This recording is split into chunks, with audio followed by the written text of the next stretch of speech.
अस्सलाम वालेकुम। Lecture 111 part 3 start करते हैं। होपफुली ये हमारा आखिरी या सेकंड लास्ट पार्ट होगा। फजूल कोई नहीं बोलेगा प्लीज़, बिल्कुल एंड पे आके ना मार खाओ।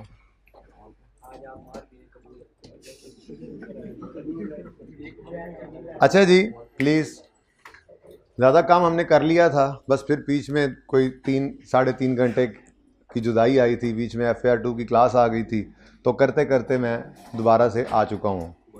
अब एक क्वेश्चन रहता था 6, वो कर लें तो ये टिक हो जाए, बाकी इसमें कोई नहीं काम की चीज़। बाकी ये 5 मिनट के अंदर ये सवाल डिस्कस हो जाना है, 2-3 मिनट के अंदर ये कहता मैं इस तरह से थोड़ा थोड़ा बढ़ा लो, 6-7 मिनट इसके कर लो, 3-4 मिनट हो जाता है। ठीक है, 2 MCQs हैं छोड़े हुए, तो फिर हम होपफुली EPS की तरफ चले जाएंगे और उसको करके उसके बाद जस्ट थियोरेटिकल 2-4 चीज़ें हैं 2-4 सवाल भी ऐसे असर तक कोशिश करते हैं जितना मैक्सिमम हो जाए, अल्लाह करे सारा ही हो जाए। तकरीबन 2 घंटे हैं, 2 घंटे मोर देन इनफ हैं, लेकिन कोई ब्रेक का नाम नहीं लेगा और कोई फजूल में बोलेगा नहीं। इफ़ेक्टिवली काम को चलने दें। ये बात भी जिसने अब की ना इस तरह की भी, उसको मैं बता रहा हूँ, उसको मैंने बाहर निकाल देना है। अच्छा जी बेटा प्लीज़, डिस्टर्बेंस होती है। अच्छा जी, क्वेश्चन चल रहे थे हमने 2 कर लिया था, नहीं नहीं 3 कर लिया था, 4 कर लिया था, 5 भी कर लिया था, 6 पे आ गए। अच्छा, सवाल का जवाब अगले सफ़े पे है। नया लॉ पास हुआ है 1 सितंबर X1 से, जिसने कहा है whereby all public transport buses are required to undergo regular major inspection every 2 years. हर 2 साल बाद उनको मेजर इंस्पेक्शन करवानी पड़ती है, पड़ा करेगी अब से। 1 सितंबर को ये लॉ पास हुआ है। रूम लिमिटेड ओन्स अ बस that had a carrying amount of 80,000 book value है इसकी ऑन 1 जनवरी X1, इस साल के अभी शुरू में। ठीक है, A major inspection of this bus was performed on 1 October X1। तो हमने तो एडिशन इसी दिन ही करना है ना जिस दिन हमने मेजर इंस्पेक्शन करवाई है। 20,000 रुपये लगे इस पर। ठीक है, the next inspection is due on 1 October X3।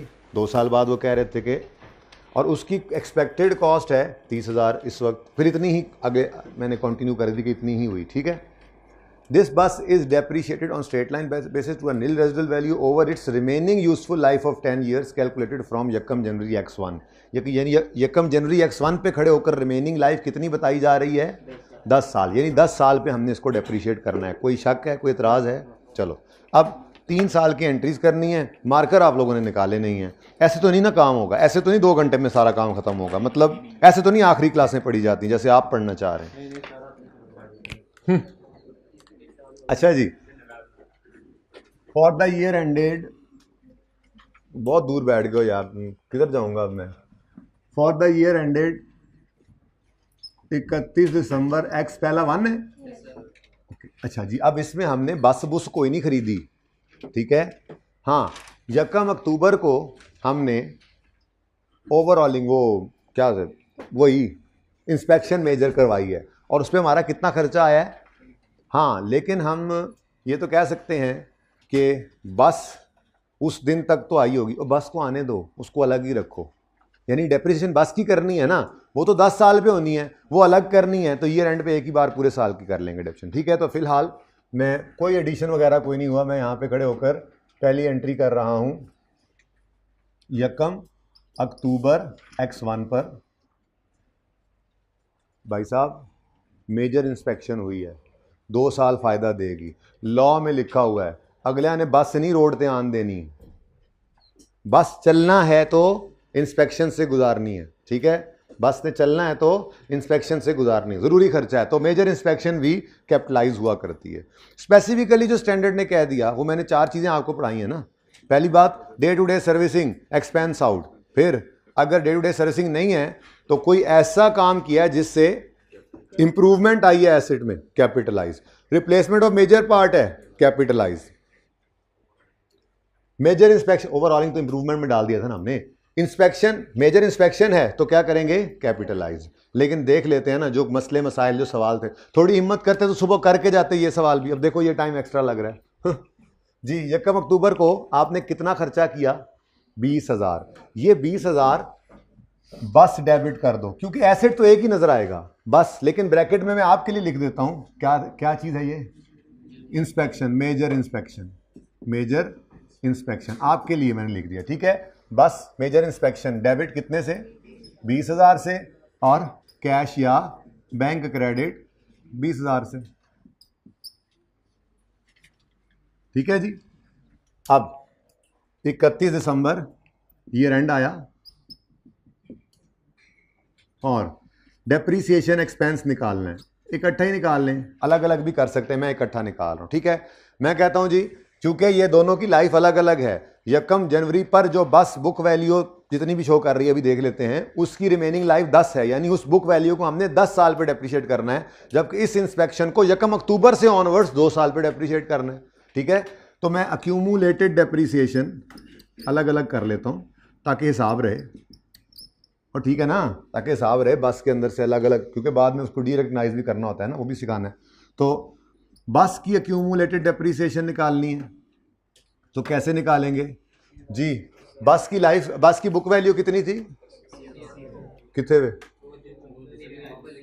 ये, हाँ बाकी मैंने रुपीज़ कर दिए थे, ये मुझसे रह गया करेंसी, मैंने आपको बताया था, मैंने ये ग्रिपिंग से कुछ एग्जांपल्स उठाई थी आपके लिए, ढूंढी थी, ठीक है। बहरहाल तो ₹80,000 इसकी कैरिंग अमाउंट है, और इस दिन इसकी, ये रुपीज़ है ओके, इस दिन इसकी रिमेनिंग लाइफ 10 साल है, तो 80,000 डिवाइडेड बाय 10 साल, कोई नहीं भाई आप आगे हो जाए थोड़ा सा, कोई बात नहीं, इसको बाद में लिख लेते हैं जहाँ पे ये पहुँचेगा, ठीक है ना।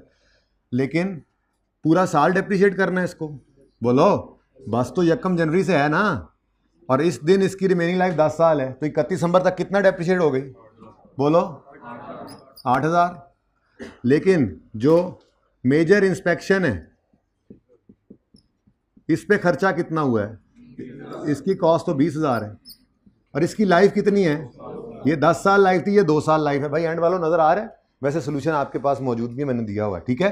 अब ये तो पूरे साल की डेप्शन आ रही है, इस साल में तो ये एसेट, ये इंस्पेक्शन हमें सिर्फ 3 महीने फायदा दे चुकी है, तो 3/12 जी 2.5 आ गया, इसको बैलेंसिंग निकाल लो बस, ठीक है, इकट्ठा हो गया ना दोनों का, ये लो 10.5, और कोई अलग अलग करना चाहे तो ठीक है, वो पहली एंट्री करता है डेप्शन एक्सपेंस डेबिट, बस की एक्यूमुलेशन क्रेडिट 8 से, डेप्शन एक्सपेंस डेबिट, और मेजर इंस्पेक्शन की डेप्रिसिएशन क्रेडिट 2.5 से कर सकता था, ठीक हो गया और सही है।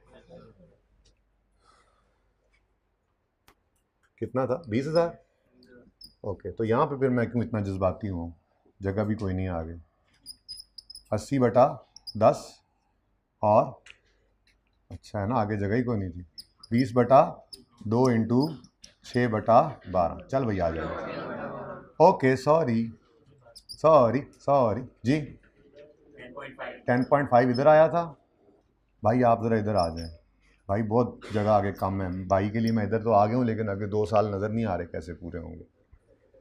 चलें जी, ये होगी जनाब हमारी पहले साल की जर्नल एंट्रीज। कितने मार्कर तुम लोगों ने दिए हैं, कोई काम का भी दे देते होते। अच्छा, उसके बाद जी अगला साल आ गया, 31 दिसंबर X2, कोई एसेट नहीं खरीदा, वो तो बस पहले से है, इस साल में इंस्पेक्शन भी कोई नहीं हुई, ठीक है। अब ईयर एंड आ गया, फिर 31 दिसंबर X2 आया, अब फिर डेप्रिसिएशन होनी है, बस भी यूज़ हो रही है, मेजर इंस्पेक्शन भी 1 साल और फ़ायदा दे गई है, ठीक है। तो डेप्रिसिएशन एक्सपेंस डेबिट और एक्यूमुलेटेड डेप्रिसिएशन अलग अलग इसलिए रखा हुआ है ताकि हिसाब रहे, वैसे इतना मसला कोई नहीं है, इकट्ठा भी कर दें तो, बस आपको पता होना चाहिए कितनी डेप्शन आपने एक्यूमुलेट कर ली थी, ताकि ख़त्म हो तो ख़त्म कर दें, लेकिन बेहतर तरीका तो यही है, ठीक है। अच्छा जी, हिसाब रहता है, बस की डेप्रिसिएशन फिर वही 80/10 × 1 ईयर, ठीक है, कितना 8, ओ बड़ी जगह 8। एक्यूमुलेटेड डेप्रिसिएशन मेजर इंस्पेक्शन की, अब इस साल 20/2, लेकिन पूरा साल इस्तेमाल हुई है, ये इंस्पेक्शन ने इस साल पूरा साल हमें फ़ायदा दिया है, 10 आ गया। आप सर ये इंस्पेक्शन ज़्यादा डेफिसिट हो रही है और एसिड कम, और भाई एसिड ने 10 साल में एक्सपेंस आउट होना है, इसने 2 साल में होना है, क्या मसला है? कोई मसला नहीं। बैलेंसिंग 18, ठीक है जी, एक ही एंट्री हुई जी, और अगला साल आ गया। भाईजान 2 साल पे रखा है इंस्पेक्शन को ताकि आपको ये काम भी दिखा लूँ और ज़्यादा एंट्रियाँ ना करनी पड़े। मेहरबान कदरदान, इस साल में 2 साल पूरे हो जाने मेजर इंस्पेक्शन को। हमारे साल से अगर मैं रिलेट करवा देता तो ईजी हो जाता ना। मैं 1 जनवरी को ही अगर इंस्पेक्शन करवा देता तो यहाँ पे भी साल पूरा, यहाँ पे भी, फिर आपको ज़रा मज़ा ना आता सवाल करने का। अभी ये 2 साल इंस्पेक्शन के जब पूरे होने हैं तो उसको ख़त्म करना है और नई इंस्पेक्शन भी करनी है, ठीक है? ओके, तो जब 3 वाला साल शुरू हुआ तो इसमें 1 अक्टूबर को हमने की थी ना पिछली इंस्पेक्शन, मेरे दोस्त उसको छोड़ो, मेजर इंस्पेक्शन पिछले से पिछले साल जब की थी तो 1 अक्टूबर था, तो 30 सितंबर पे 1 साल पूरा हुआ, फिर 30 सितंबर इसमें दूसरा साल पूरा हो रहा है, यानी इस साल में 9 महीने इसको डेप्रीशिएट करना है, ठीक है? तो यहाँ पे करके कर देता हूँ मैं, क्या डेट है जी? 30 सितंबर x3, बकाया डेप्रीशिएट कर दो इसको, ठीक है? Depreciation expense debit. अब यहाँ पे सिर्फ अकेला क्या आएगा, इसलिए फ़ायदा हो गया ना लिखने का, मेजर इंस्पेक्शन जी कितना है 20 डिवाइडेड बाय 2, अब इस साल 9/12 जी 7.5, लेकिन ये एक ही है, depreciation debit, accumulated depreciation credit. अब मेरे दोस्तों 2 साल पूरे हो गए हैं, तीसरे साल के पहले दिन, मैंने शायद लिखा नहीं है, मेरा अपना सवाल है ना, मैं खुद बता रहा हूँ आपको बातें, ठीक है ना, कि the expected future cost, the expected cost of this future inspection is 30,000 and, ये मैं अब लिख रहा हूँ, and this was done accordingly, but ठीक है, मतलब मैं कह रहा हूँ कि ये जो सोचा था इसी प्राइस के ऊपर ये हो गया। अब ये ना कहना सर सवाल लिख के देगा, देखो सवाल ने लिख नहीं दिया। अच्छा जी, मतलब 1 अक्टूबर x1 पे हमने इंस्पेक्शन कराई थी, ये मेजर इंस्पेक्शन, 30 सितंबर x2 आया और 30 सितंबर x3 आया और इसकी लाइफ पूरी हो गई। अब नई इंस्पेक्शन ने आना है, लेकिन पुरानी इंस्पेक्शन को किताबों से निकालो। क्या किताबों में पढ़ी है जी? पढ़ी है। किसने कहा खत्म हो गई है? देखो मैंने एसेट को डेबिट किया था, क्या कहीं क्रेडिट हुआ है?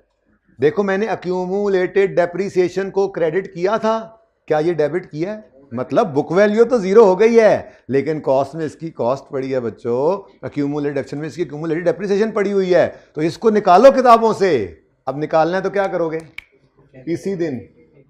इसी दिन अक्यूमुलेटेड डेप्रिसिएशन डेबिट और बस, जो कि बस हो गई है इसकी मेजर इंस्पेक्शन क्रेडिट। अब पूरी कॉस्ट ही हो गई है ना डेप्रीशिएट, ठीक है? इसकी रेजिडुअल वैल्यू कोई नहीं होती और इसके अगेंस्ट कैश कोई नहीं आता, ये ज़हन में रखना। क्या मतलब, ये इंस्पेक्शन बेच दोगे? अब नहीं बिक सकती ना, मतलब बस फायदा दे दिया उसने। अब कॉस्ट में उसकी कॉस्ट पड़ी थी, एक्यूमुलेशन में उसकी एक्यूमुलेशन पड़ी हुई थी, हमने दोनों में से निकाल देना है। पैसे पूसे तो नहीं आने ना, कोई गेन लॉस नहीं, बस सीधी सादी एंट्री है। कॉस्ट में से कॉस्ट निकाल दो, अक्यूमुलेटेड डेप्रिसिएशन में अक्यूमुलेटेड डेप्रिसिएशन निकाल दो, टोटल कितनी थी? 20, तो सारी की सारी, नहीं तो गिन के देख लो, ये आया था 20, कहीं पे क्रेडिट नहीं हुआ, बस एसेट, तो मैंने क्रेडिट कर दिया, ठीक है? अक्यूमुलेशन क्रेडिट हुआ 2.5 से, 10 से, 7.5 से, तो टोटल कितने से क्रेडिट हुआ पड़ा है? 20 से। नहीं डेबिट हुआ था तो मैंने डेबिट कर दिया। अब ये वाली रिसर्च, क्या रिसर्च कह रहा हूं, इंस्पेक्शन, ये किताबों से निकल चुकी है। जो उसने कहा भी था कि आप मेजर इंस्पेक्शन को कैपिटलाइज करो, लेकिन ब्रैकेट में लिखा हुआ था प्रोवाइडेड पुरानी इंस्पेक्शन को आपने राइट ऑफ किया, ये राइट ऑफ किया हमने पुरानी इंस्पेक्शन, ठीक है? अब नई इंस्पेक्शन आ गई, करवानी है, मैंने लिख दिया, करवा लिया हमने, लेकिन इस बार थोड़ी सी महंगी भी हुई है, तो बस इतना सवाल था सर, बस आपने रोला डाला हुआ था इतने दिनों से। मेजर इंस्पेक्शन, असल में ना मैं चाह रहा था कॉन्टिन्यूटी में ये सवाल हों सारे, अभी भी आपने बीच में ब्रेक लगा दी 3-4 घंटों की, तो दिनों की तो नहीं लग सकती थी ना, ज़रा इस तरह से ये कॉन्सेप्ट ज़रा अच्छा समझ आ जाता है। तो मेजर इंस्पेक्शन 30 है, 30 से डेबिट और कैश या बैंक आपने कर दिया क्रेडिट। अब डेप्रिसिएशन की बारी आई तो बस तो उसी तरह से कुर्बानी देने के लिए तैयार है डेप्रिसिएशन के लिए। डेप्रिसिएशन एक्सपेंस, अब चूँकि दो चीज़ें हैं तो हम बैलेंसिंग निकाल लेंगे। ये इकट्ठी एंट्री करने का आसान तरीका है, वरना आप अलग अलग भी कर सकते हैं, ठीक है। एक्यूमुलेटेड डेप्रिसिएशन बस की वो ऐसे ही चल रही है, दोबारा लिखना ही नहीं था पर्चे के अंदर तो, लेकिन आपको समझाने के लिए बता रहा हूँ। Straight line 80/10 8। अब एक्यूमुलेटेड डेप्रिसिएशन मेजर इंस्पेक्शन की है। पुराने वाली को भूल जाओ, गई किताबों से, नई वाली आ चुकी है। लाइफ इसकी भी 2 साल ही है और इस साल ये 3 महीने, क्योंकि 7-9 महीने पिछली ने फ़ायदा दिया, ठीक है जी। 3.75 तो ये आ गया, ये जी मेजर इंस्पेक्शन। ये नोट करने की कोई ज़रूरत नहीं है, ये आपके पास एंट्रीज हैं। हाँ, पिक्चर लेनी है आमने सामने देखकर अच्छा लग रहा है तो बेशक ले लें, ठीक है। ये एंट्रीज बिल्कुल वैसे ही हुई हैं, अगर वो नोट करना है तो पिक्चर ले लें, नोट और कुछ करने की इजाज़त नहीं है ज़्यादा।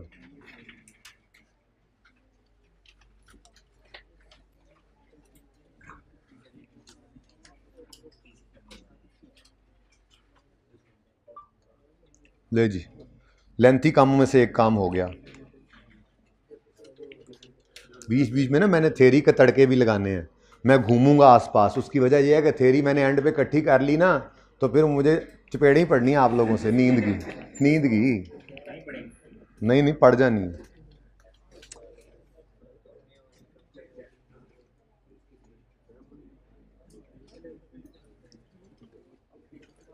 आए जी रेशोज के अंदर पेज 769 पे, ये ऐसी रही हुई है एक चीज़ हमारी खामखाई, बट टाइम नहीं मिला। आपको पता है मारा मारी चल रही होती थी, रेशोज खत्म हो गया और ईपीएस शुरू हो गया। अब जो शुरू हो गया तो फिर पिछला पकड़ में ही नहीं आ रहा, कभी एक्स्ट्रा पढ़ रहे हैं, कभी सुबह पढ़ रहे हैं, कभी शाम पढ़ रहे हैं, तो चीज़ें रह जाती होती हैं। पेज 769 पे आए जी। यार गला मेरा बैठ गया आज तो बोल के 2-3 दिन से।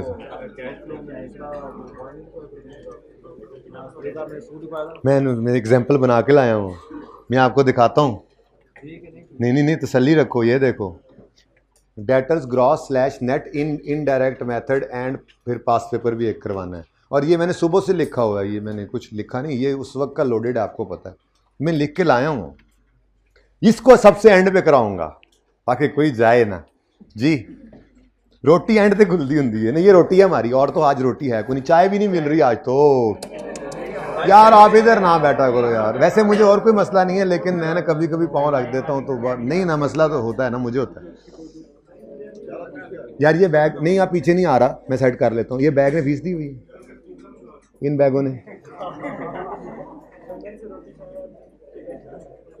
ये मोबाइल मुझे मिला है, इसमें $1 भी लगा हुआ है पाकिस्तानी। थोड़ा सा जी, तुमने क्यों बात किया हारून, क्यों बोले हो तुम? सॉरी, आप क्यों बोले हैं? अच्छा जी, पहुंच गए इधर। भाई मैं आपको कई बार ऐसी ज़बानी कलामी ये बातें करता रहता था कि रेशोज़ का एनालिसिस है तो अच्छा, लेकिन इसमें कुछ मसले मसाइल हैं। मतलब आपने रेशो का कंपैरिजन करना है 2 कंपनीज़ का, या कंपैरिजन करना है अपना पिछले साल की निस्बत, या इवन आपने बजट बनाना है, तो आपको कोई बेस चाहिए, पिछले साल की बेस पर ही आप आगे प्रोजेक्शंस कर रहे होते हैं। तो इन सारी चीज़ों के लिए आपको रेशो एनालिसिस को चाहिए होता है। लेकिन इस रेशो एनालिसिस में कुछ मसाइल हैं जो बड़े इंपॉर्टेंट हैं, क्योंकि 2-3 नंबर के अक्सर पूछ लेता है, ठीक है। वो मसाइल क्या हैं? वो मसाइल ये हैं कि देखो, मेरी पिछली दफ़ा की सेल और इस दफ़ा की सेल मुझे नज़र आई कि पिछली दफ़ा मेरी सेल 150 मिलियन थी, इस दफ़ा मेरी सेल 200 मिलियन, 250 मिलियन, 300 मिलियन हो गई है, डबल सेल हो गई। पता लगा जी महंगाई 100% बढ़ गई है। तो फिर सेल तो ना बढ़ी हुई ना, लेकिन अब क्या करें, इन्फ्लेशन तो असरअंदाज हुई पड़ी है। फाइनेंशियल स्टेटमेंट्स बनी हुई हैं, वहाँ से फिगर्स उठाई हैं, उनकी बेस पे हमने कंपैरिजन किया है, उसमें इन्फ्लेशन का असर पड़ा है। हम निकाल नहीं सकते, हम बस उस पर सब्र कर सकते हैं। हम बस ये कहेंगे जी इन्फ्लेशन का असर बहरहाल गड़बड़ है तो सही। क्या मतलब? मतलब पिछले साल से इस साल में जो चेंज आई है वो क्लियरली परफॉर्मेंस रिलेटेड कितनी है, और सिर्फ महंगाई की वजह से जो है वो कितनी सेल वगैरह परफॉर्मेंस वगैरह बढ़ गई है, तो ये थोड़ा सा डिफिकल्ट हो जाता है। तो ये एक लिमिटेशन है कैश फ्लो की, लेकिन still this is the useful tool. ठीक है। अच्छा, उसके बाद हमने इंडस्ट्रीज को आपस में कंपेयर किया। अब हमारे हमसाई इंडस्ट्री जो थी, कंपेटिटर जो था वो एफको यूज कर रहा था, हम फाइफो, स्टॉक अलग अलग आता है, डिसीजन मेकिंग ले रहे हैं, गड़बड़ हो गई। ठीक है, हो रही है गड़बड़। इसी तरह से 3-4 चीज़ें यहाँ पे लिखी हुई हैं, हाईलाइट भी हुई हैं, बड़ी सादा सादा आसान है। एक बार पढ़ लेना, मैं पढ़ाता हूँ वैसे तो, मतलब जब भी रिवीजन करना एक बार पढ़ लिया करना, लेकिन याद सिर्फ क्या रखना है, उस बोल्ड हेडिंग को जो आपकी यहाँ पे की हुई है किताब के अंदर। ठीक है। जैसे सबसे पहले क्या है भाईजान, सबसे पहली बात वो करता है कि all information used in ratio analysis is derived from historical results. क्या मतलब, पिछले साल की फाइनेंशियल स्टेटमेंट्स, अगले साल की तो अभी बनी नहीं है, पिछले साल की फाइनेंशियल स्टेटमेंट्स देख के हम डिसीजन मेकिंग कर रहे हैं। लो जी, इस कंपनी में इन्वेस्ट कर दो। यार क्या गारंटी है कि ये जो वेरिएबल्स निकले हैं, ये जो रेशोज निकली हैं, ये अगले साल भी कंटिन्यू करेंगी? है ना प्रॉब्लम। लेकिन फिर भी क्या करें, दिस इज लिमिटेशन। पहले पढ़ के आओ, ऊपर से कहता है ratio analysis can be use to compare information taken from financial statements to gain analytical understanding of results। Analytically हम देखते हैं, ठीक है, किस चीज़ को, फाइनेंशियल पोजीशन को, कैश फ्लो को। This analysis is a useful tool, ये है useful tool, specially for an outsider such as supplier, vendor, investor. ठीक है। However there are some limitations. ठीक है। अब यूजफुल टूल तो है, लेकिन जाहिर है हर चीज़ में जो है वो कमी कोताहियाँ भी होती ही हैं। पैकेज जो हुआ, हर चीज़ एक पैकेज होती है, तो अच्छाइयों के साथ कुछ मसले मसाइल भी हैं। तो पहला मसला क्या है, सारे हिस्टोरिकल रिजल्ट्स की बेस पे हमने डिसीजन मेकिंग करनी है। क्या गारंटी है कि आगे भी चलकर ये ऐसे ही रहेगा? कोई गारंटी है जी? बहरहाल ये एक लिमिटेशन है। All information used in ratio analysis is derived from actual historical results. This does not mean that the same results will carry forward into the future. However, you can use ratio analysis on pro forma information. Pro forma कहते हैं forecasted,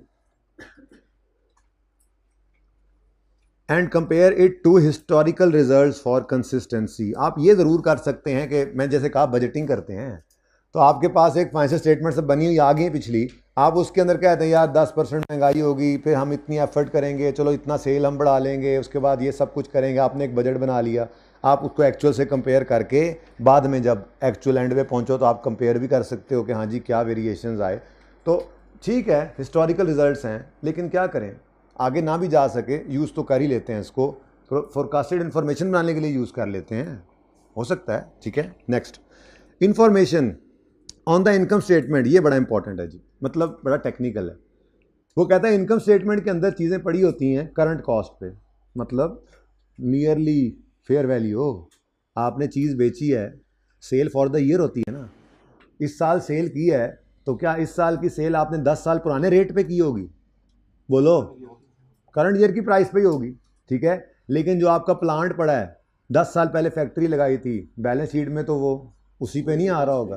तो वो कहता है ये भी एक limitation है कि इनकम स्टेटमेंट में नॉर्मली चीज़ें करंट वैल्यूज़ पे पड़ी होती हैं, जबकि बैलेंस शीट में कभी कभी हिस्टोरिकल वैल्यूज़ पे पड़ी होती हैं। अब हम यूज़ कर रहे होते थे, इधर से एक इनकम स्टेटमेंट का आइटम पकड़, इधर से एक बैलेंस शीट का आइटम पकड़, रेशो निकाल, पीबीआईटी ओवर कैपिटल एम्प्लॉयड। ठीक है, पीबीआईटी ओवर टोटल एसेट्स। तो एक तरफ इनकम स्टेटमेंट है, दूसरी तरफ बैलेंस शीट है, दोनों के अंदर थोड़ा सा फर्क तो है। बहरहाल ये लिमिटेशन है, क्या कर सकते हैं। ठीक है। हाइब्रिड वाले बच्चे कहाँ गए? कौन कौन हाइब्रिड से उठ के इधर आया? एक दो को तो मुझे नजर भी आ रहे हैं, बहुत शरारती हो तुम लोग, मैंने मना किया था ना। 1 2 3 4 5 6 7 फीमेल स्टूडेंट्स हैं। 1 2 3 4 5 6 7 उधर ठीक बैठे हो वैसे सुकून से, ये ऐसे एकदम घुस घुस के बैठे हुए हैं। मैं, कोई मसला नहीं है, कुछ सवाल होगा ना, मैं अभी आप आज आखिरी क्लास में आपके पास आ जाऊंगा और वहाँ पे सवालों के जवाब दे के ही भेजूंगा। ठीक है। लेकिन अगर फिर भी आप लोग जिद करें इन लोगों की वजह से, ये चंद जो है वो कल्प्रिट्स की वजह से, अगर आप कहें कि हमने भी आना है तो बता दीजिएगा, फिर कोई गुंजाइश बना लेते हैं। फिर कैलेंडर बन जाऊंगा मैं, सीटें बना दूंगा। अच्छा प्लीज मैंने बोलना है बस। अब्दुल्ला आपको, आपने सुनने के पैसे दिए हैं, मुझे बोलने के पैसे मिलते हैं, चुप करके बैठे। The information on income statement is stated in current cost और close to it, whereas many elements of financial statement are stated at historical cost which could vary substantially from current cost. This disparity can result in unusual ratio result. ठीक है जी, इसमें मसला हो सकता है, अब हो सकता है क्या करें। ठीक है, दूसरी क्लास में भी लेट, उधर ही बैठो ताकि तुम्हें नजर ना आए। हाँ जी मुर्तजा। नंबर 3 वही पहले जो मैंने बोला था, इन्फ्लेशन।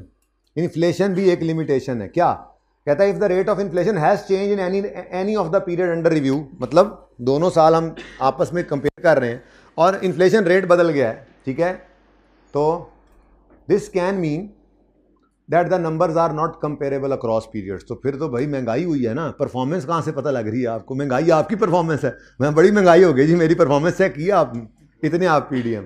तो for example if the inflation rate was 100% in 1 year, sales would appear to have doubled over the preceding year, when in fact sales did not change at all. ठीक है, तो ये भी एक लिमिटेशन है। पढ़ना सिर्फ एक बार है, याद सिर्फ इन्हीं को रखना है, हिस्टोरिकल फिगर्स यूज करते हैं। ठीक है जी, है मसला। फिर इनकम स्टेटमेंट में करंट वैल्यूज होती हैं तकरीबन, और बैलेंस शीट में हिस्टोरिकल होती हैं, तो है लिमिटेशन। ठीक है, इन्फ्लेशन है लिमिटेशन, क्या करें, बस इतना याद रखना। लेकिन ये जब भी रिवीजन में आओगे, एक बार इसको पढ़ लोगे ना, तो कभी कभी वो यूँ भी कह देता है कि मिसाल के तौर पे 5 लिमिटेशंस बताओ, ब्रीफली एक्सप्लेन 5। तो ब्रीफली एक्सप्लेन का मतलब एक आधी लाइन लिख भी सको। तो यहाँ पढ़ते रहोगे ना, तो अपने अल्फाज में लंबे लंबे नोट, सर सैयद अहमद खान इतने अच्छे थे, इतने अच्छे थे, इतने अच्छे थे कि मैं आपको क्या बताऊँ। फिर ऐसे नोट लिखने से बेहतर है 1-2 लाइनें यहाँ वाली जहन में हो वो लिख दें। ठीक है, The information in the financial statement line item that you are using for a ratio analysis may have been aggregated differently in past. ये ज़रा समझना मुश्किल है, लेकिन मैं आपको वैसे समझा देता हूँ कि जैसे हमने एक बात की थी चेंज इन पॉलिसी की। हमने कहा था जी, मिसाल के तौर पे सेल्स हमारी 1,100 रुपया थी, ठीक है, लेस कॉस्ट ऑफ सेल्स, चलते चलते अदर इनकम पड़ी होती थी। ठीक है जी, 20 रुपये हम कमीशन कमाते थे। मैंने कहा जी इस साल ये हुआ कि हमारी अपनी फैक्ट्री बंद हो गई और ये ज़ीरो अदर इनकम हो गई, क्योंकि जितना कमीशन अब हम कमाते हैं वो ज़्यादा भी वो हो गया है, काम ही वही कर रहे हैं, वो हमारी क्या बन गई है, मेन इनकम। अब मुझे बताओ, ये गुड्स का रेवेन्यू है और ये कमीशन है, क्या ये कंपेरेबल रहा? बोलो, क्या ये कंपेरेबल रहा? ये कंपेरेबल नहीं रहा। क्यों? क्योंकि एग्रीगेटेड डिफरेंटली इन पास्ट था। ऐसे ही कुछ एक्सपेंसेस कहीं पे क्लब हुए पड़े हैं पिछले साल में, अगर एग्रीगेशन चेंज हो गई है, इस दफ़ा दूसरे हेड में आ गए हैं, लाइन आइटम दूसरे में आ गए हैं, तो पिछले साल से कंपेरेबल तो नहीं रहते ना। अब इसीलिए तो कहते थे कंसिस्टेंसी अप्लाई करो। कंसिस्टेंसी सिर्फ ये नहीं है कि आपने अकाउंटिंग पॉलिसी कंसिस्टेंट रखी है। आपको एक आज और बात भी बता दूं, कंसिस्टेंसी इसको भी कहते हैं कि आपने जो प्रेजेंटेशन है उसको भी कंसिस्टेंट रखा है, ताकि ये कंपैरिजन आसान रहे कि आपकी इनकम स्टेटमेंट पहले अगर sale less cost of sale, GP add other income less expenses, इस तरह से तरतीब हो, वही रहे, कोशिश करें। ठीक है, ओके। तो बहरहाल ये एक लिमिटेशन है।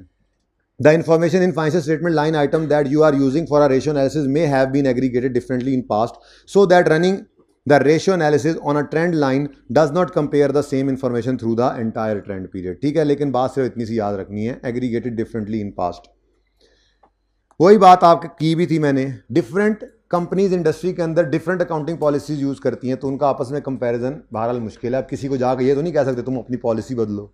ठीक है, different companies in a similar industry may have different policies for recording same accounting transaction. This means that comparing the ratio result of different companies may be like comparing apples and oranges. Wow. For example, one company might be using reducing balance while other using straight line depreciation. ठीक है, तो है बहरहाल limitations हैं, कोई और मसला नहीं, बस लिमिटेशंस हैं। और जी एक ये भी पहले पढ़ लो।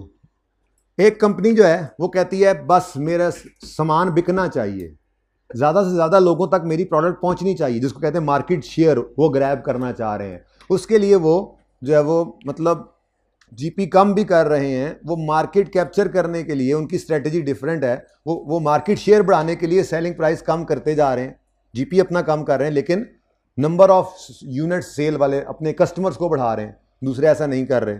अब दोनों एक ही इंडस्ट्री के अंदर बैठे हुए हैं, लेकिन बिजनेस स्ट्रेटजी चेंज है दोनों की, तो बहरहाल कंपैरिजन में तो गड़बड़ होगी ना। फिर एक का जीपी जो है वो रेशो कम आ रही होगी, दूसरे की ज़्यादा होगी। अब जिसकी कम आ रही है वो तो फैल भी इसी तरह से रहा है, ठीक है। तो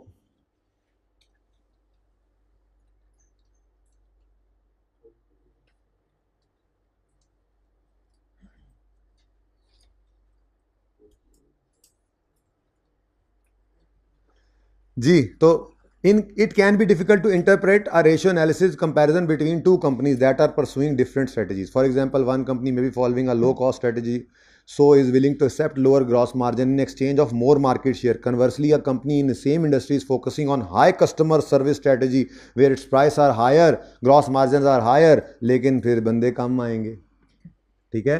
तो अब ये दो कंपनी को कंपेयर करना है तो बहरहाल मसला तो है, ठीक है। तो ये आसान तो जहन में रह जाएंगे। हिस्टोरिकल डाटा होता है, फिर इनकम स्टेटमेंट में करंट वैल्यूज़ और बैलेंस शीट में हिस्टोरिकल होती हैं, दोनों यूज़ होती हैं, एक ही रेशो के अंदर गड़बड़ है। फिर इन्फ्लेशन का मसला है, एग्रीगेटेड डिफरेंटली हो सकता है, पिछले साल हों, कंपैरिजन में मुश्किल हो सकती है। Different policies accounting policies companies की हो सकती हैं, डिफरेंट स्ट्रेटजीज़ हो सकती हैं। उसके बाद अच्छा जी, उसके बाद सिर्फ भाईजान सिर्फ फाइनेंशियल्स को मत देखा करो, जनरल बिजनेस एनवायरनमेंट को भी देखो।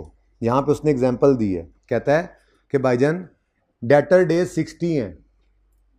ये पूरी बात नहीं है, पूरी बात ये है कि आजकल नॉर्मल हालात चल रहे हैं, कोई इकोनॉमिक टर्मोइल नहीं है, कोई कोरोना नहीं आया हुआ, हालात ख़राब नहीं है इंडस्ट्री के, तो हो सकता है ये डेटर डेज ज़्यादा हैं। इसने एग्जांपल दी हुई यहाँ पे, मैं वही एक्सप्लेन कर रहा हूँ, ठीक है।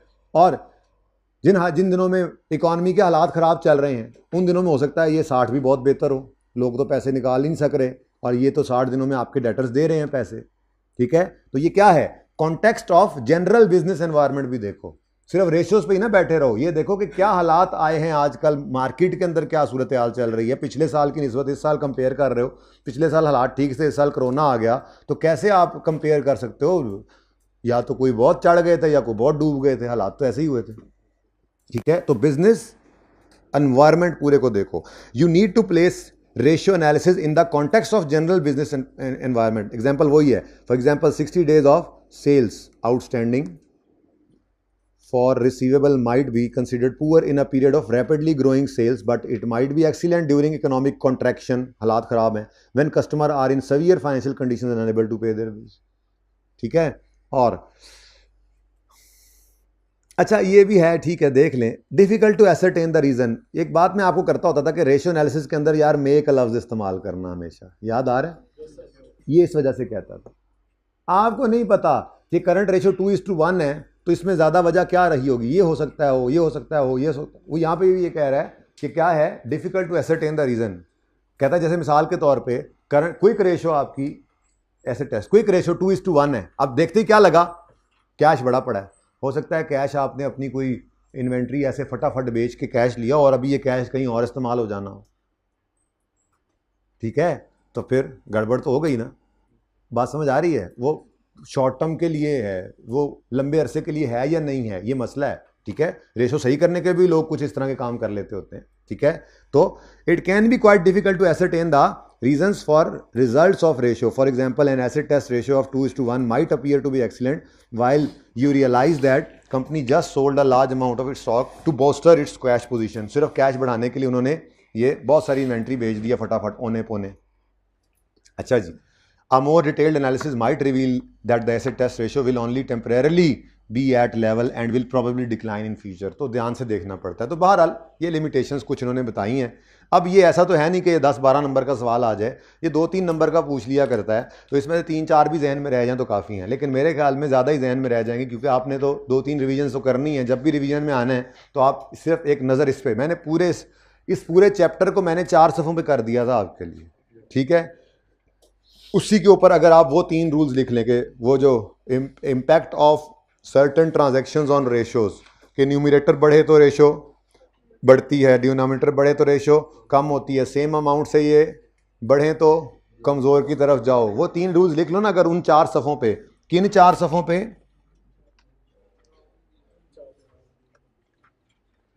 इन 4 सफ़ों पे। अगर आप कहीं पे एंड पे जाके, जहाँ पे थोड़ी सी जगह बची हुई है, एंड पे बची हुई है कोई, हाँ बची हुई, चलें जहाँ कहीं बची हुई है कहीं पे आप वो 3 रूल्स लिख लेंगे ना, जो आपको मैंने रजिस्टर पे आपने लिखे भी होंगे, लिखवाए थे। तो ये आपका रेशो का चैप्टर सारा इन 4 सफ़ों पे है। तो उससे एडिशन में सिर्फ मैं आपको आज पढ़ा रहा हूँ एंड पे आकर ये लिमिटेशंस।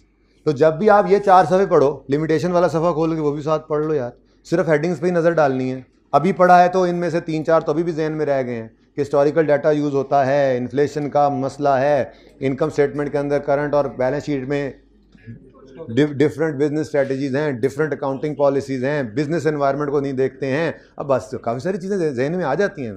तो ये पैसिव रट्टा ही होता है, हर बार पढ़ते हुए एक दफ़ा देख लोगे दिमाग के अंदर बैठता जाएगा, समझ आपने लिया इनको, ठीक है। अच्छा जी, उसके बाद जी एक कॉन्सेप्ट है विंडो ड्रेसिंग का। विंडो ड्रेसिंग विंडो शॉपिंग नहीं भाई, विंडो ड्रेसिंग इसे कहते हैं कि ईयर एंड पे आके आप ऐसे स्टेप्स उठाएं कि आपकी फाइनेंशियल स्टेटमेंट्स में वो नज़र आए जो दरअसल नहीं है। जैसे मिसाल के तौर पे आपने कहा यार प्रॉफिट्स ना ऐसे ज़बरदस्त नज़र आने चाहिए, क्या करें यार, डिस्काउंट की ना ऐसे बहारें लगा दो, डिस्काउंट की वैसे तो आप स्टैंडर्ड ने आके ना इसके ऊपर IFRS 15 ने काफ़ी रोक लगाई हुई है, ठीक है, कोशिश करता है कि रेवेन्यू ख़राब ना हो, लेकिन फिर भी डिस्काउंट आपने दे दिए ताकि सेल्स जो है ईयर एंड के ऊपर बड़ी आ जाएं और प्रॉफिट हमारे अच्छे नज़र आएँ, ठीक है। या आपने क्रेडिटर्स को पेमेंट करनी थी, डिले कर दी, वो बेचारे रो रहे हैं, चीख रहे हैं, पैसे दे दो, बिजनेस बंद हो रहा है, आप कह रहे हैं हाँ करते हैं, क्यों, ईयर एंड के ऊपर क्लोजिंग में हमारे ज़रा कैश के बैलेंस अच्छे आ जाएंगे, करंट रेशो अच्छी आ जाएगी, हमारे बैंक के साथ मसले मसाइल नहीं पड़ेंगे, लोन्स वगैरह के रेशोज बेहतर करने के लिए ये किस किस्म के स्टेप्स हम कर रहे हैं, ठीक है। आपकी यूजफुल लाइफ रिव्यू हो रही थी, रिव्यू होके कम हो रही थी, आपको नजर आ रहा है एसेट अब इतना नहीं चलना, जब लाइफ को इस साल में चेंज इन एस्टीमेट वाला, क्योंकि लिखा हुआ है डेप्रिसिएशन के जो डिस्कशन है IC 16 में, उसमें लिखा हुआ है IC 16 की डिस्कशन में कि हमने हर साल यूजफुल लाइफ को मेथड को रिव्यू करना होता है और चेंज हो तो उसको इनकॉर्पोरेट करना होता है चेंज इन एस्टीमेट कह के, ठीक है। तो आपने उसको रिव्यू किया, आपने कहा रिमेनिंग लाइफ तो कम हो गई है, ओहो इससे तो डेप्शन बढ़ जाएगी, प्रॉफिट कम हो जाएंगे, छोड़ो ठीक है ओके सब। ये क्या है, आप ईयर एंड पे कुछ ऐसे काम कर रहे हैं जिससे आपकी फाइनेंशियल स्टेटमेंट्स गड़बड़ हो रही है, ठीक है ना। अच्छा, अब उन गड़बड़ फाइनेंशियल स्टेटमेंट्स पे रेशियो एनालिसिस भी लग रहा होता है, तो रेशियो एनालिसिस का एक मसला ये भी है कि ये उतना ही एक्यूरेट है जितनी फाइनेंशियल स्टेटमेंट्स एक्यूरेट है, ठीक है ना। जितनी फाइनेंशियल स्टेटमेंट्स एक्यूरेट हैं ये भी उतना ही एक्यूरेट है, यानी उसमें कोई गड़बड़ है तो वो गड़बड़ रेशियोज में भी कैरी हो रही है, ठीक है। तो विंडो ड्रेसिंग क्या है, one should also be careful of unethical practices like window dressing while interpreting financial statements. Window dressing क्या है?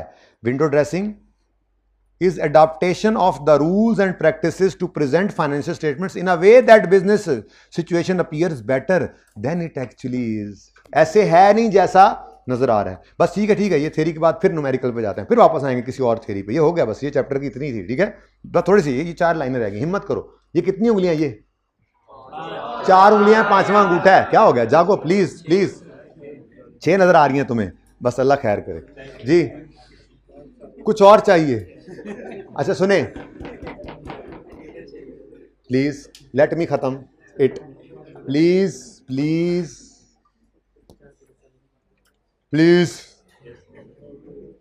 जी। समझ आ गई विंडो ड्रेसिंग क्या है?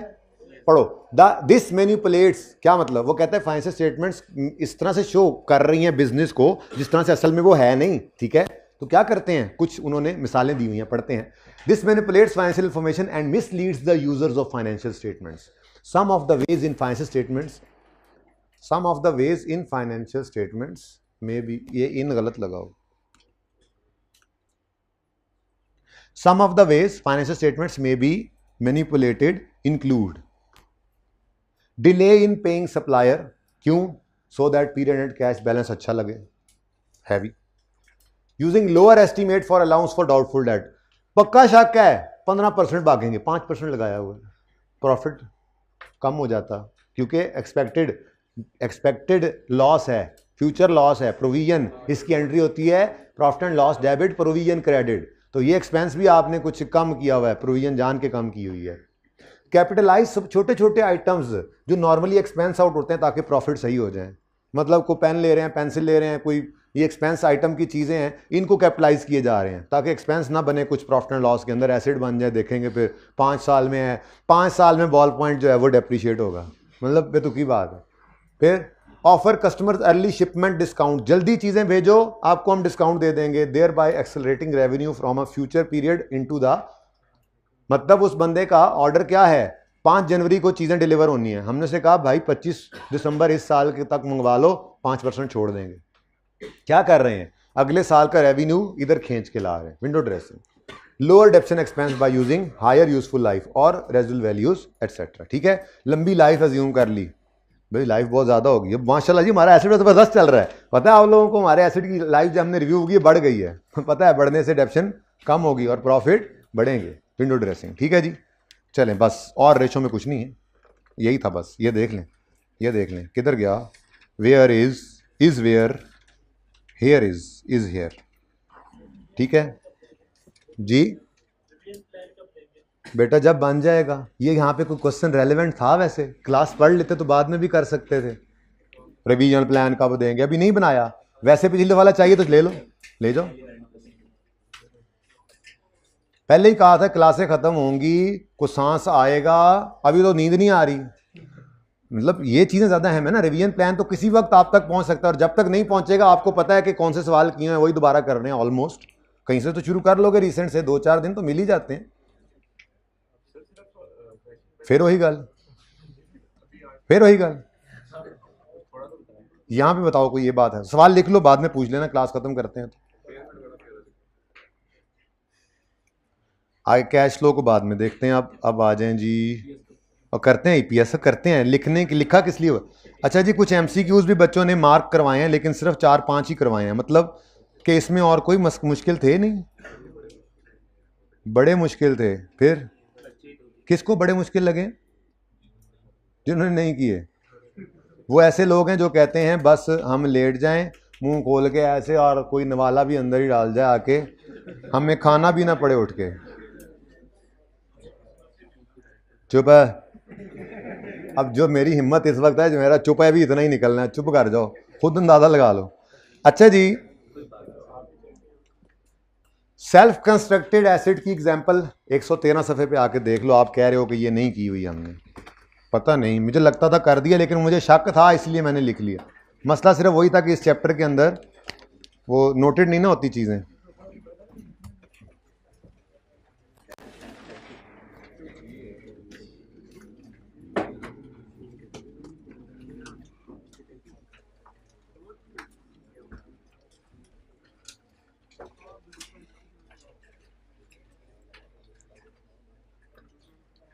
देखें जी, एक बड़ी सादा सी एग्जांपल दी गई है, बैग गिर रहा है, पाँव के नीचे ना आ जाए, पकड़ लो। एक बड़ी सादा सी एग्जांपल दी गई है। देखो, बिल्डिंग को हम फिर इजीली बना लेते हैं अगर खुद बनाना पड़े तो। कैपिटल वर्क इन प्रोग्रेस का हमें पता है ना, ठीक है। मटेरियल लिया, मटेरियल डेबिट कैश क्रेडिट, फिर बिल्डिंग में लगा दिया तो CWIP डेबिट मटेरियल क्रेडिट, या बीच में से मटेरियल को निकाल ही दें, कॉस्ट की तरह से ना लाएं मटेरियल को, बल्कि डायरेक्ट एंट्री कर दें CWIP डेबिट कैश क्रेडिट, एक ही बात है, ठीक है। तो वो आपको फिर आसान लगता है। लेकिन क्या कोई मूवेबल एसिड भी हम खुद बना सकते हैं? बना सकते हैं, ठीक है। इन्होंने किया ये काम, इन्होंने रोड बुलडोजर खुद ही बनाया, ठीक है। रोड इंटरनेशनल पेज नंबर 113 पे एग्जाम्पल है सेल्फ कंस्ट्रक्टेड एसिड की।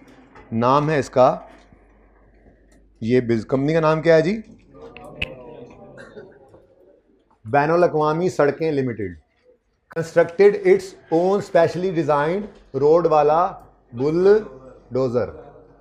Details of related cost are as under. सुनो, cost of raw material purchased, देखो ये सड़कें बनाते होंगे ना रोड इंटरनेशनल, ठीक है।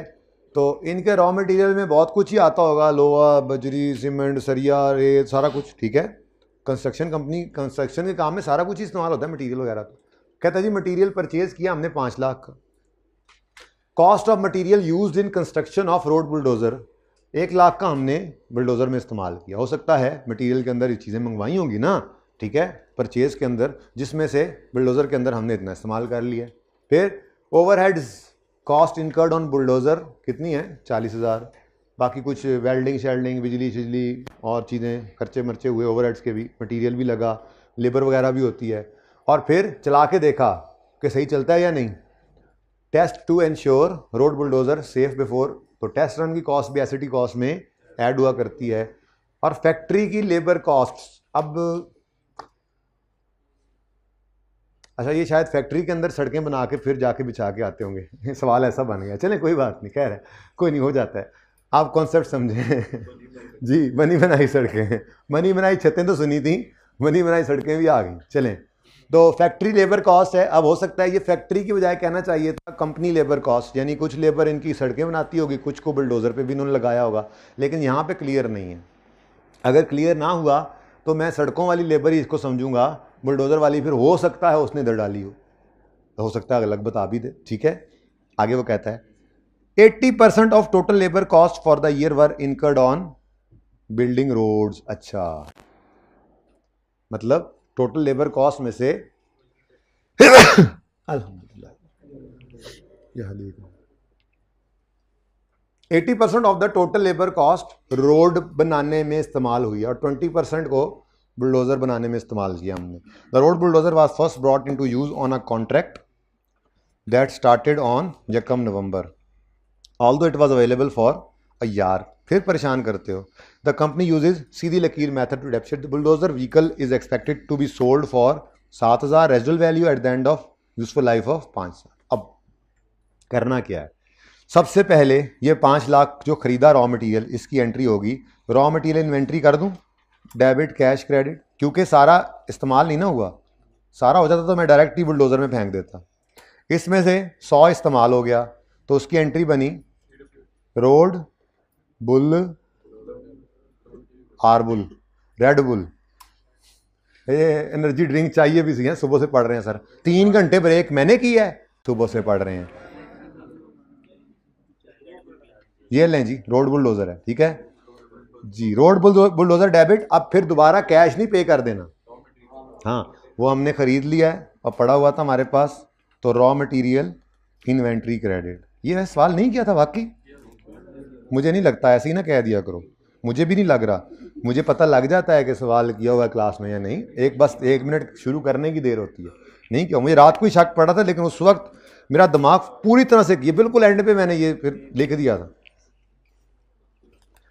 Overhead cost incurred. सर सो ही जाते आप तो कम होता, और भाई सो जाता काम कम होता तो आज काम ख़त्म ना होता, काम ख़त्म ना होता तो कल फिर आते, तो काम ख़त्म तो करना ही है। काम अल्लाह ने ख़त्म करवा दिया था कल ही, तो शुक्र करो ना।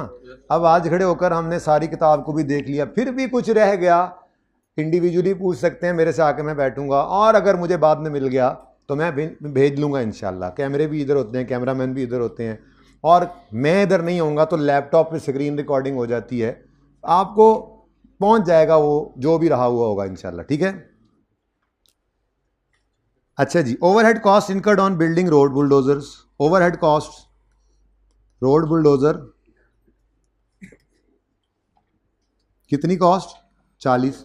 अब ये नहीं लिखा हुआ FOH वगैरह, कोई ज़रूरत नहीं है डेबिट करने की, वहाँ से फिर निकालें, कॉस्टिंग नहीं कर रहे, बस ठीक है अकाउंटिंग कर दो। कैश या डायरेक्ट ही हमने पे किया है जी, कैश या पेएबल दोनों ही हो सकता है, मैं कैश ही कर देता हूँ जी 40।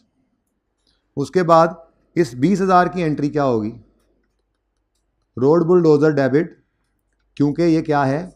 Test run. और उसके बाद फैक्ट्री लेबर कॉस्ट। अच्छा, अब ये पूरी कॉस्ट चूँकि दे दी है तो फिर चाहो तो एंट्री कर सकते हो, हाँ डायरेक्ट तो रोड बुलडोज़र में जा सकती है, ठीक है।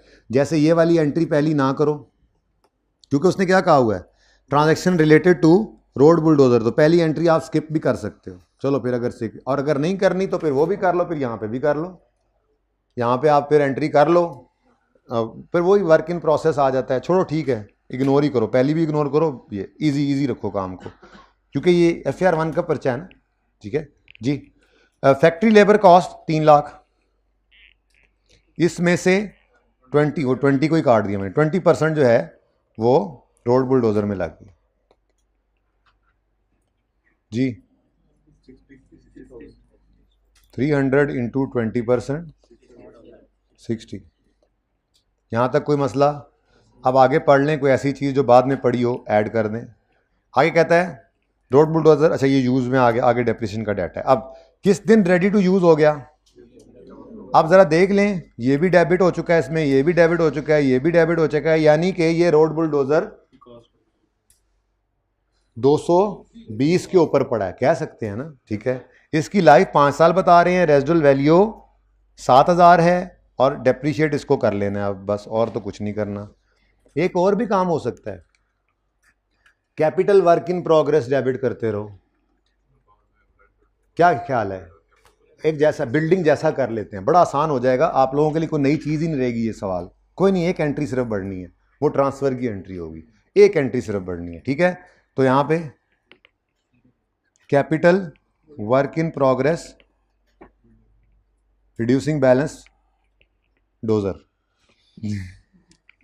Capital work in progress reducing balance dozer, capital work in progress road bulldozer, capital capital work in process are bull D. अब कैपिटल वर्क इन प्रोग्रेस में 100 जमा 40 जमा 20 जमा 60 कितना जमा हो चुका है? इस जमा को निकालो। Capital work in process road bulldozer वाला क्रेडिट कर दो। हम सारे सीरियल जो अलग अलग रखते होते हैं, ठीक है ना, कोई बिल्डिंग बन रही होगी उसका अलग पड़ा होगा जी 220। और अब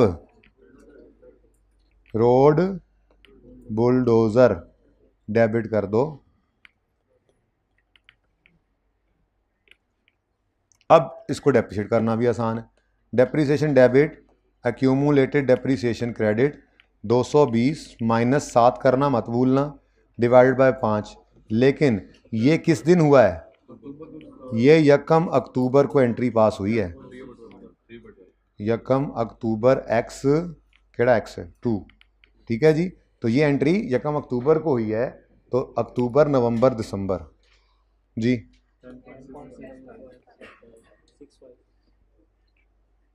वही। अच्छा भाई ये लो यार, लड़ाई कर रहे हो तुम तो यार, ये लो।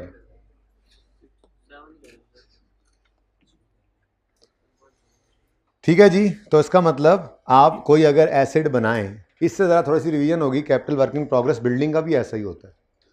मटेरियल खरीदा, CWIP building debit cash credit, या मटेरियल रखा हुआ था इन्वेंट्री में कुछ बच गया तो वो भी कर सकते हो। फिर मजदूरों को पैसे दिए, CWIP डेबिट कैश या पेएबल क्रेडिट, ठीक है। फिर किसी और एसेट को इस्तेमाल किया, उसमें डेप्रिसिएशन उसकी आ गई, उसकी एंट्री, ये इंपॉर्टेंट एडजस्टमेंट बोल रहा हूँ, डेप्रिसिएशन डेबिट और CWIP डेबिट और अक्यूमुलेटेड डेप्रिसिएशन क्रेडिट। क्या मतलब? हमारा जनरेटर पड़ा है, अभी छुट्टियां हो जाएंगी, ऊपर कैंटीन बनाने के लिए इसको इस्तेमाल कर लिया। अब 12 साल की डेप्रिसिएशन अगर 12 रुपये थी, ठीक है, तो 1 महीने की डेप्रिसिएशन कैंटीन की कॉस्ट में ऐड कर देंगे, क्योंकि ये एसेट 1 महीना कैंटीन में इस्तेमाल हो गया, ठीक है। बड़ी आसान सी बात है कि अगर एक फिक्स्ड एसेट जो डेप्रिशिएबल एसेट है वो किसी दूसरे फिक्स एसेट के बनने में इस्तेमाल हो जाए, तो फिर उसकी उतने अरसे की डेप्रिसिएशन, जितना अरसा वो इस्तेमाल होता रहा दूसरे एसेट के बनने में, वो बनने वाले एसेट की कॉस्ट में ऐड कर देना। मैंने बड़ी सादा सी एग्जांपल दी कि जनरेटर की टोटल 12 महीने की डेप्रिसिएशन, जनरेटर की एक्यूमुलेटेड डेप्रिसिएशन जो बनती है वो 12 है, लेकिन इस जनरेटर ने कैंटीन की बिल्डिंग में कंस्ट्रक्शन में हेल्प की, तो हमने कहा जी CWIP ऑफ कैंटीन में 1 महीना 1.5 महीना ये इधर इस्तेमाल हुआ है, तो 1.5, अगर अज्यूमिंग 1 रुपये डेप्रिसिएशन है, 1 महीने की 1 रुपये है, तो 12 महीने की 12 है, तो 1.5 महीना अगर कैंटीन में इस्तेमाल हुआ है तो उसकी एंट्री क्या हो गई? CWIP debit, depreciation expense in debit, CWIP debit, ठीक है, और एक्यूमुलेटेड डेप्रिसिएशन क्रेडिट। लेकिन एक इकट्ठी एंट्री कर रहा हूँ, बाकी क्या होगा? बाकी वही डेप्रिसिएशन एक्सपेंस है, वो कितना होगा? 10.5, ठीक है ना। तो ये बात मैं कर रहा था कि ये एक इंपॉर्टेंट पॉइंट है, टेस्ट कर सकता है। अगर कोई एक एसेट आपका किसी दूसरे एसेट के बनाने में इस्तेमाल हो, तो जो बनाने में इस्तेमाल हो रहा है वो वो इस्तेमाल होने वाले की डेप्शन को बनने वाले की कॉस्ट में ऐड कर देना, लेकिन सिर्फ उतने अरसे की जितना अरसा वो उसके अंदर इस्तेमाल हुआ है बनने की। ठीक है, ओके। ये ऐसी बातों बातों मैंने लिखा नहीं हुआ था, लेकिन बातों बातों में एक इंपॉर्टेंट बात आ गई। आसान सी बात थी, पता होनी चाहिए। सम ऑफ ईयर डिजिट मेथड, यार ये भी ऐसे ही रहता था, ये किसी काम का नहीं है, इसीलिए देखो सारा सिलेबस कर लिया, ये रह गया। कहीं इस्तेमाल होता तो हो ही गया होता ना। ठीक है, बस इसका तरीका है, फॉर्मूला ज़रा मुश्किल लगता है, एक जुगाड़ वाला तरीका बता देता हूँ, बस वो अप्लाई कर लेना चुप करके, अगर जो कभी किसी MCQ में आ जाए हेल्प मिल सकती है इससे। कौन से सफ़े पे? Depreciation methods, straight line, reducing, full output, sum of year. यार इसको छोड़ो, वो तो आपने होमवर्क में करनी है। इधर देखो, कॉस्ट यकम जनवरी 2020 पर एसेट की है 100 रुपया, लाइफ है इसकी 4 साल। ठीक है, ठीक है, नहीं ठीक, ऐसे तो नहीं ठीक, ठीक नहीं है। लाइफ इसकी है 4 साल और डेट ऑफ परचेज है इसकी यकम जनवरी 2020, लेट्स से। ठीक है,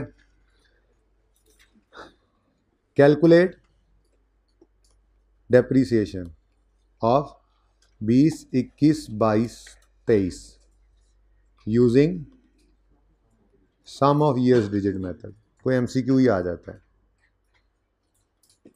हमने कोई मैच शायद तो नहीं खेला आजकल में पाकिस्तान की टीम ने? सर हमें क्या पता, नहीं पता तो फिर अच्छी बात है। अच्छा जी, प्लीज़ बस ठीक है ना, छोटी सी बात कर दूँ ना तो 10 बातें आपने करनी होती हैं साथ वाले से। तुम यहाँ ठीक बैठे हुए थे, समझ भी आई थी तुम्हें, ठीक है ना, और हमें भी समझ आती रही। और अब मुझे समझ आई है कि अच्छा, यकम जनवरी 2020 पर कॉस्ट कितनी है? 100।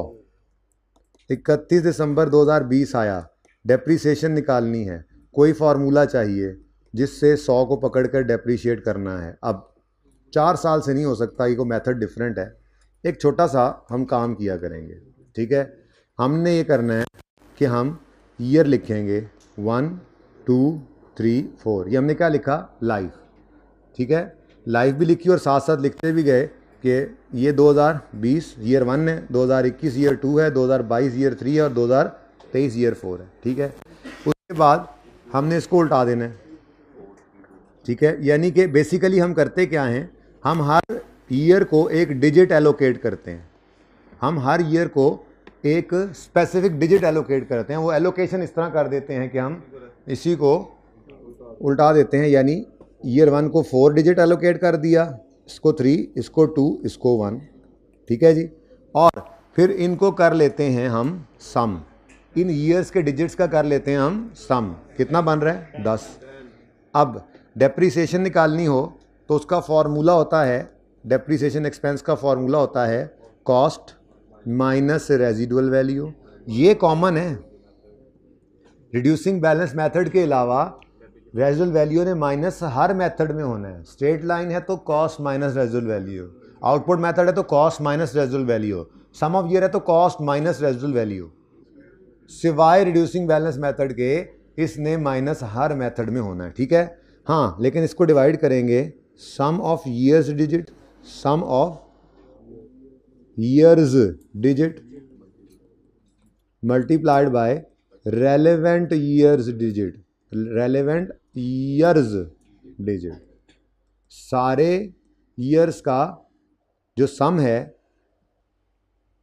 उससे डिवाइड करो और जिस साल की डेफिनेशन निकालनी है उसके डिजिट से मल्टीप्लाई कर दो। ये फार्मूला है जी आपका, बस इतनी सी बात है। ये किसी MCQ में ना आ जाए इसलिए मैं करवा तो देता हूँ, बहरहाल चूँकि सिलेबस में तो ये चीज़ है ना जी। ओके डन, ये फार्मूला है। अब इस फार्मूला को यूज़ करते हैं अपने सवाल में जी। 100 रुपये का एसेट है, रेजिडुअल वैल्यू सवाल में कोई नहीं है जी, माजरत के साथ। ठीक है, नेक्स्ट यूजफुल लाइफ क्या है 10 और पहले साल का डिजिट 4 जी 40, बुक वैल्यू 60, उसके बाद 31 दिसंबर 2021। अब फॉर्मूला सेम लगना है, cost minus reserve value over sum of years digit, लेकिन यहाँ पर इस साल का डिजिट बदल गया है। नेक्स्ट नहीं नेक्स्ट अगले साल की डेप्शन कितनी आ रही है बुक वे जी 31 दिसंबर 2021। डेप्रीसिएशन जी फॉर्मूला बोलें, कॉस्ट माइनस रेजिडुअल वैल्यू, कोई नहीं है माइनस नहीं किया, divide by sum of years digit into relevant years digit.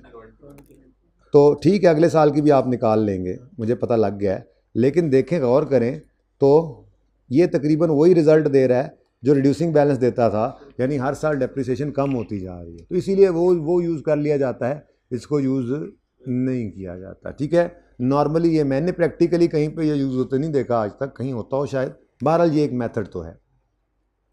ठीक है, अच्छा अब एक अहम बात इसमें सुन लें, सवाल को मैं बदलने लगा हूँ, एक अहम बात सुन लें, सवाल को मैं बदलने लगा हूँ और मैं यहाँ पे लिखता हूँ ऑन 1 अप्रैल 2020 जी, फ्रैक्शन लगेगा, जाहिर है डेट ऑफ परचेज आगे चली गई है, पहले साल के अंदर फ्रैक्शन लग जाएगा ना, बोलो यस सर नहीं। इस पे स्टार लगाओ और स्टार लगा के लिखो सम ऑफ ईयर्स डिजिट। भाई आपको क्या हो गया भाई जी, स्टार लगा के लिखो लिखो लिखो लिखो सम ऑफ ईयर्स डिजिट, और आउटपुट मेथड उसमें भी ऐसा ही होता है। ठीक है, सम ऑफ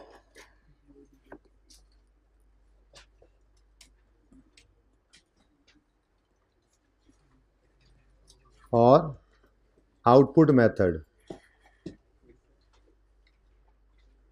में कभी भी फ्रैक्शन नहीं लगाना, कभी भी फ्रैक्शन नहीं लगेगा।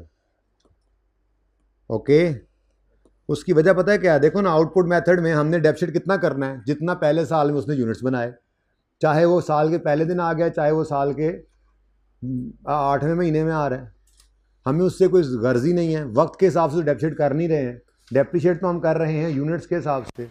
यहाँ पे भी कुछ ऐसी ही सूरत हाल है, हमें नहीं है परवाह किस दिन आया साल के अंदर, हमें तो बस हर साल का एलोकेटेड डिजिट चाहिए, वो फिक्स है, उसने नहीं हिलना। ठीक है, तो ये दोनों मेथड के अंदर ये बहुत ही इंपॉर्टेंट बात है।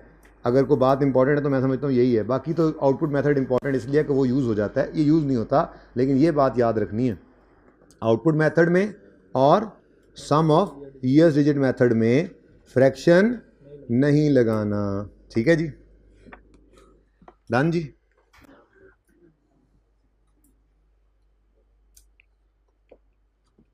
पार्ट 2 भी हो गया है शुरू, करो।